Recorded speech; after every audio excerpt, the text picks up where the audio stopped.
We often say that vacation rentals allow travelers to experience destinations like a local.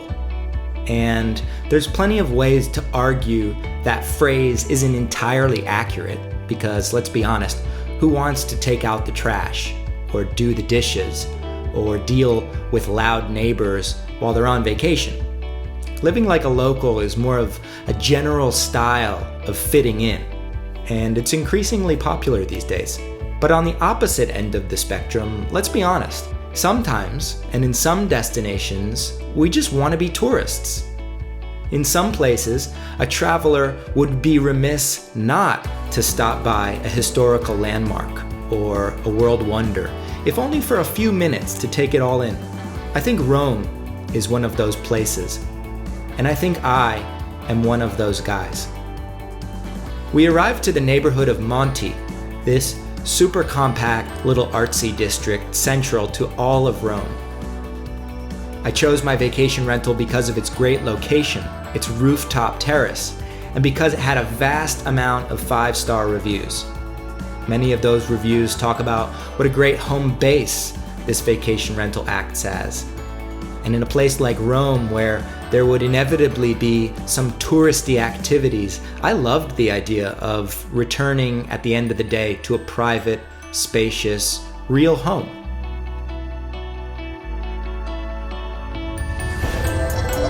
The term vacation rental can mean a lot of things. But at the very core, it's a movement unlocking a whole new way to travel. For years, I've immersed myself in the community of people leading this movement.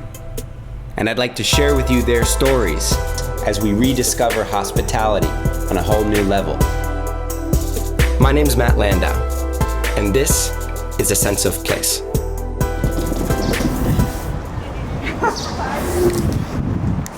Nice to meet you in person. I've always believed the entrance of a vacation rental This is Hannah. can make a huge first impression. I'm really sorry for you because you will have the best today. As a host, you want the guest to be sort of stunned with excitement, that little reaffirmation that yes, choosing this vacation rental was a brilliant decision. This is really nice. It is extremely nice. Oh my gosh. So nice. Hannah, this is like Like, look at the ceilings. This I place really is- wanted to show you this place. you just walk in, the moment you walk in, you feel like Yeah, these are all 15th century Florence hand-painted masterpieces. We had arrived at the Terrace Suite, which may go down as the most limited edition vacation rental I've ever stayed in. Owned by a professor of thermodynamics who worked for NASA. okay. In the lunar program. And he's passionate about minerals. This is some of his... Oh, NASA. On the moon program. I thought it was some sort of Italian NASA. The apartment was studded with artwork and pottery relics and books everywhere, which made me feel like a living part of Roman history. Beyond the stunning property, of which there are many in the world, was Henrietta Kiss, of which there is only one. Henrietta is the Hungarian-born owner of Treasure Rome, a property management firm with a specialty in distinguished properties. Over the course of a welcome walking tour with gelato, chocolate, and lunch, in that order, I observed that Henrietta carries herself in a reserved way. But the longer you get to know her, you realize that just beneath the surface, all of these most incredible things are brewing. More specifically, from Henrietta, I learned the power of connectivity and how being a great vacation rental host doesn't mean you're necessarily doing all the work.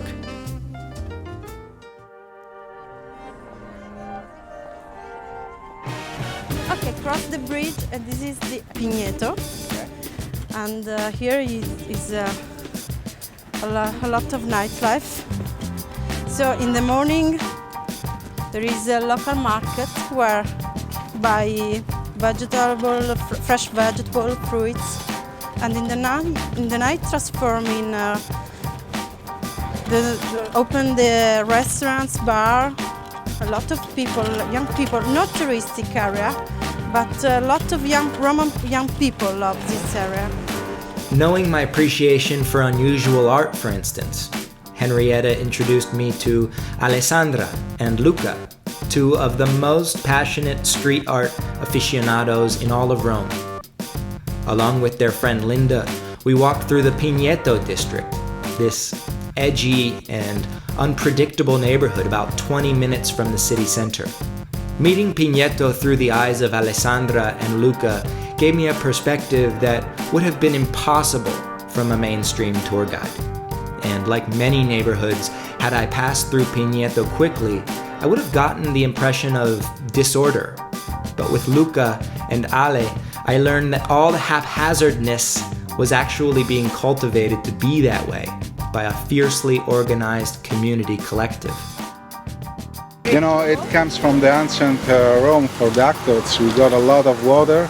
We still use the ancient aqueducts, of course. Would you like to drink from the water? Yes. fountain? Yes. You have to block that and then the water comes out there. Oh, okay, I got it. Oh, cool. The Roman people love this thing, really. Nasone. Nasone. Nasone. Un nasone, due nasoni, tanti nasoni. A great example was the community park, this massive green space that the Italian government first seized from illegal real estate developers, then proceeded to screw up with terrible urban planning. And what happens next is film-worthy. The passionate community literally seized the land back to build what amounts to an open-air, multi-use compound for basketball games, lovers' picnics, quinceañeras, and everything in between. This feels so surreal right now.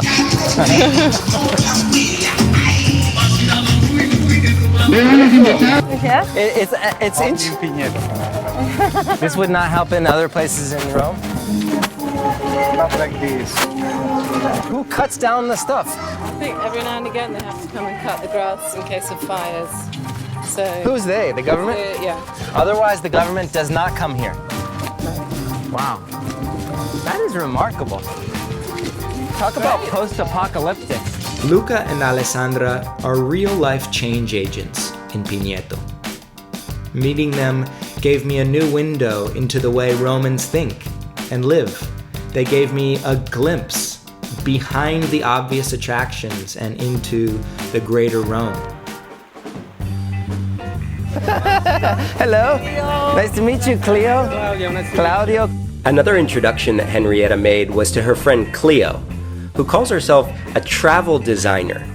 But after a few days, I can more specifically describe as an exquisitely dressed epicure of everything that is Rome. All the tourists go in the same place. I ate the same place, but Rome is full of fantastic place. Anybody knows. An unknown. Unknown. For her first trick, Cleo helped curate a tour of Vespas with Claudio, the most authoritative Vespa aficionado on the planet. Cleo and Claudio determined our stops as my driver Alessandro and I wound our way through the narrow streets and back alleyways of Rome. We're going under the Vatican? This was my first ride on a Vespa, but I'm thinking nothing will ever live up to it again. Toss Ubers and taxis and bicycles and Segways out the window. There is no better way to see Rome than on a Vespa. You cannot compare the city Rome with the other cities of the world. For example, the historical center of Paris, important, the huge city, is 355 hectares big. Yeah. The one of Rome, 1,480. Wow. So it's 926 churches. Now ask me, Alexander, show me please all the churches. Alexander, show me please all the churches. Okay, Matt, you have 5 months time to do it? 24 hours a day? No, it's not possible. Between sneaking into shops for foaming espressos, chocolate-covered hazelnuts, oxtail sandwiches, and this crispy, paper-thin focaccia on the plaza. I got that special feeling one sometimes gets while on vacation, that feeling that someone trustworthy is opening the door for you, that your vacation is in good hands. trying to figure out exactly the right way to phrase it. It's not just like living like locals. I had never been to Rome before, and my impeccable first impression was turbocharged when Cleo introduced me to something of a historical figure whom she knew through her mother. 82 anni. And Your father before? Yes, and my grandfather. Oh wow, third generation. Have you seen? Fourth generation. Claudio Franchi is a fourth-generation silversmith who is most recognized for his work creating a fisherman's ring for the Pope. Claudio has gravitas. Walking through town, I got the immediate sense that he's a person of deep thought and distinction. The client that take the object, look the object, look the design and say, "But it's mine object, it's mine." Non possono dire la stessa cosa se vanno da Chopin, da Bulgari, Van Cleef, Cartier. Non possono dire è mio. They can't say that it's mine because it's Many people have it. But many people have. We took a small tour of Claudio's shop, which left me speechless. Placing great weight on tradition, Claudio has a revolving team of interns who come to him for extended learning periods. This in 18th century was contemporary. Okay. This in this century Is contemporary too. Roman school, contemporary. So these are your new contemporaries, yes? Yeah. Yes. Interesting. You always have new students in the laboratory? Per il momento loro sono I miei preferiti. They're the only ones. I These might be the last. He's also a profound believer that what we can do with our hands is still often superior to what we can do with technology.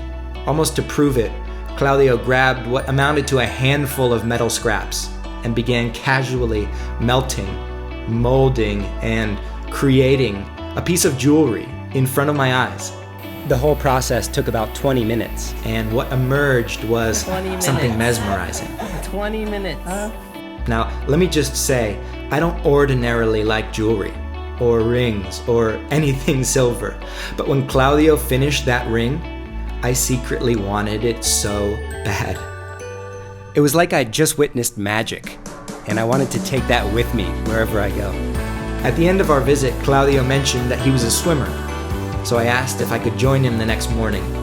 It was memorable swimming next to Claudio, like the stories of Rome were beginning to usher me inside.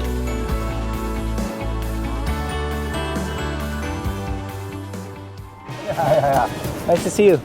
You're kind of famous to me because I always see you online, so like, hey, finally I meet you. In the flesh. I had a few other really enlightening conversations with people in Rome. Pascal, a Dutch vacation rental manager with perhaps the most surreal view in town, and his Brazilian wife Daniela. They helped me see that moving to a new place comes with pros and cons, and that if you're able to permanently accept the cons and focus primarily on the pros, that you can live a happy life pretty much anywhere. That same day, a group of vacation rental professionals helped me understand the delicate dance between technology, regulation, and growth in our emerging industry. Henrietta's introductions were allowing me to see a different version of Rome. And this is great advice for budding vacation rental hosts, by the way. Your greatest asset may likely be your personal network. But there was one contact that Henrietta was struggling with. She supports the Real Pearl Foundation, a program from her native Hungary that helps children out of poverty through art. And she'd been trying tirelessly to host a fundraising exhibit, but for whatever reason, she'd been unable to secure a place for the show. This is where I got the chance to flip Henrietta's generosity back in her direction. By reaching out to my new friends, I was introduced to the owner of a beautiful bookstore who was so moved by the initiative that she committed to hosting the Real Pearls artwork for 1 month, free of charge. I'm speechless. I mean, we were there, but you've done like in 2 days more than I could do in 3 months. I have no words. It's amazing. Well, we thought it was so deserved. So amazing, everything that you do. Thank you so much. On my last night in Rome, I even got to meet the famous professor, just before inviting my new friends over for dinner on the rooftop, fittingly welcoming them into my space for the night. A private chef was able to use the kitchen to prepare quite a spread.